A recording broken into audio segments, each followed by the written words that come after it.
So we got raging storms, bloody brawls, violent assassinations, all those favourite Viking classics we enjoy, but episode 2 brought something to the table that I've been craving to see: English politics.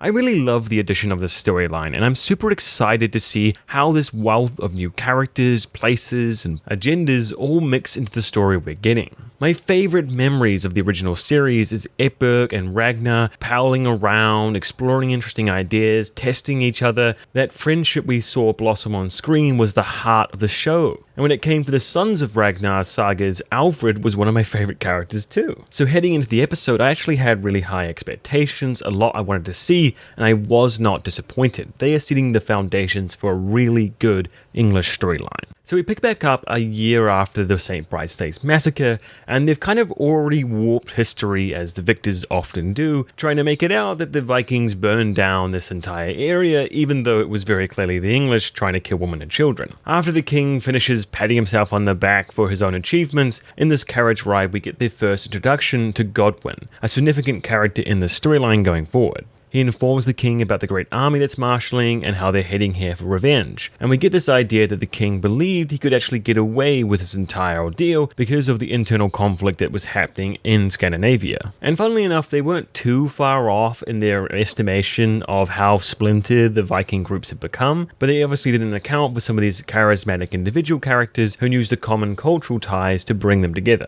It seemed to me that the main purpose of this scene was more to give us an idea of what the king is like. He's old, he's coughing a lot, he leans heavily on his advisors, and just the very idea of having to face a Viking army and face its repercussions is rocking him to his core. One could even wonder how this kingdom could stay together or operate with such a shaky king. And then we meet Emma. Immediately, I really liked Emma. Even just to introduce her, we see that epic music playing, she rolls on in with her crew, we get that amazing shot of London. As soon as she steps into the king's room, she takes command, orders everyone out, similar to how Harald later in the episode would describe Leif, someone who has courage because of their own competence. That's what I get from her. She walks around like a badass, not because she's trying to project that, but because she just knows she's that good. And Vikings Valhalla demonstrates this in so many great ways. Whether it's simply the contrast between how she holds herself and walks with grace next to these kind of timid, less competent, less confident individuals all around the king. How she has so much command and trust from her son who just simply taps her shoulder, gets out of the seat. And then the conversation with the king. He tries his best, even though he's afraid, even though he's dying, to come up with some terms to placate the Viking forces so they hopefully go away. So you have a king of a nation saying he's dictated some terms to give them, and she just says no.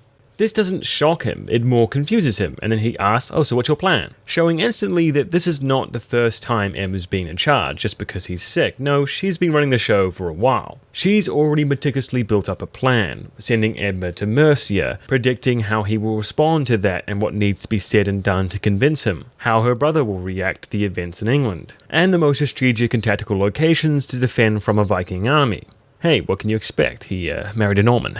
So the only other person in the English court that she really takes any note of is Godwin, all the rest are kind of just pushovers. I imagine normally, because they're both kind of got their own plans and agendas and trying things, they do clash heads quite a lot, so not traditionally allies. But now that the king is dead, this Viking army is coming along the way, they're working together. Necessity creates unusual allies. So the last key element in the English storyline is Prince Edmund turned King Edmund. The overriding feature that we see from him so far is inexperience. He was the youngest of 3 boys. He never expected to be in this position, yet alone in such dire times. So through every scene we see him, he kind of reeks with naivety, with self-doubt, with a sense that he is in the wrong spot, that he's taken someone else's role. His mother has probably done well to try and groom him for command, give him the right advice, tell him what to do, but she knows having Godwin, a very straight shot, get down to business kind of guy, will really help make things a lot clearer.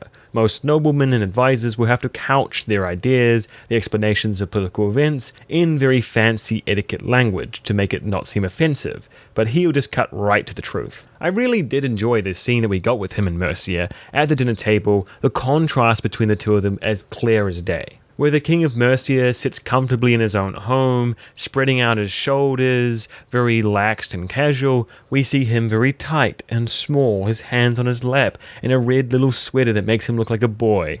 brilliant costume design, very, very good contrast, and just as you would expect, he gets steamrolled in the conversation.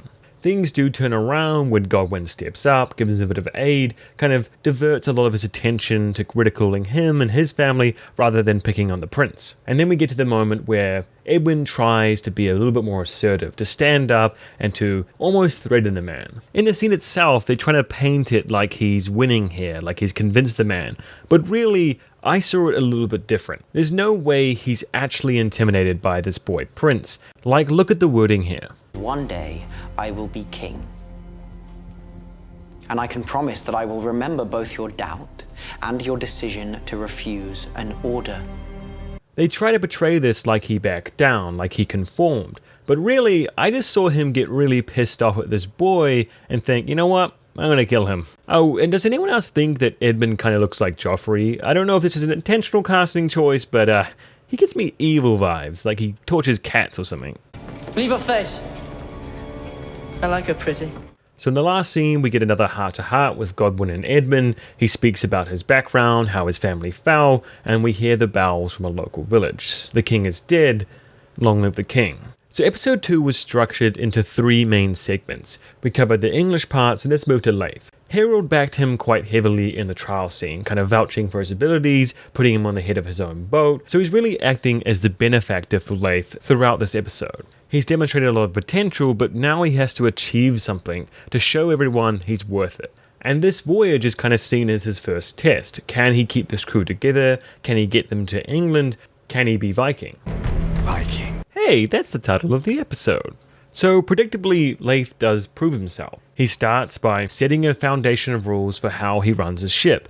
It may seem like a small thing, but convincing a whole crew of Vikings to give up their treasured weapons is a lot. When he's questioned about his experience fighting and whether he has what it takes to kill this person, he doesn't back down. He's very confident, very assured, very clear. He doesn't hide away from his weaknesses. And even as his men get stir crazy and conflict surges and surges, he takes charge, breaks up fights, stayed assured that he's on the right path. It doesn't matter if every single person in the fleet is going a different direction, he's confident in his own ability. And then of course we have the attempted takeover of the ship. I did like how they kind of build this up over the entire episode. Are you a man? Are you able to do this? And when it came to the actual fight, he kills him in like 3 seconds. It wasn't even close. This dude just had to put a knife in him in no time. I think it's no contest that the finishing lines he says as he takes him out were the highlight of the episode. When I pull this out, you will be dead.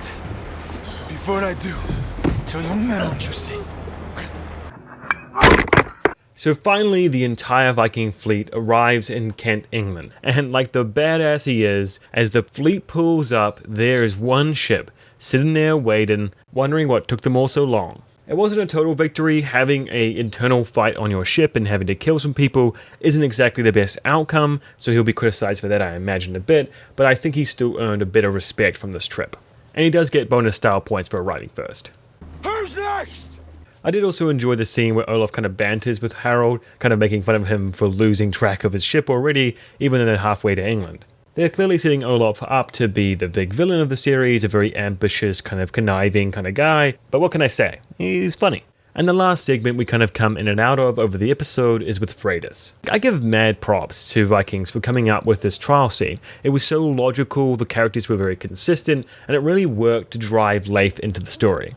The best part of the storyline had to be the kind of send-off, the goodbye that she had with all of the Greenlanders and her brother Leif. As a group, they actually haven't had that much screen time, but they managed to jam-pack a very dense amount of like chemistry and history. You really feel that this is a family that's gone through thick and thin together. They all have their own relationships and quirks and trust. And to be able to demonstrate that so clearly in such a small time is very successful on the writer's behalf. Again, Vikings was impressing me over and over. But as a whole, Freydis really served as a slower pace integration into the story and the world. They explored markets and interacted with the locals and spoke with Håkon about the history and changing dynamics of Scandinavia. It wasn't as flashy or as exciting as epic journeys and fights and politics, but it was very important to kind of ground us. And I did feel that the screen time was well balanced, so it didn't really drag down the whole episode. Remember to tell me your thoughts about this episode, anything I missed that you wanted to cover, any thoughts you had in the comment section below.